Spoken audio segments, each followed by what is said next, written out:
താൻ പിന്നെ ലാൻഡ് ചെയ്തോ? ഇതാ ഇത് നമ്മുടെ ജേക്കബ്. ഹലോ. ഇത് നമ്മുടെ ഉണ്ണിമാഷ്. ഇത് നമ്മുടെ ബാബു. ഇത് ഈനാശോ.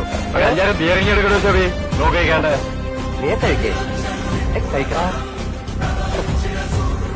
തുറന്നുവിടാ. എന്തൊക്കെയുണ്ട്? എന്താവാൻ, ഞാൻ മൂപ്പറുടെ ഈ പുതിയ കളിയുടെ തുറക്കം നോക്കിക്കൊണ്ടിരിക്കുകയായിരുന്നേ. ഇത് ബാബു. ഇവന്റെ 3 ബസ്സുകള് നമ്മുടെ ആ റൂട്ടിൽ ഓടുന്നുണ്ട്. ദേവമാത.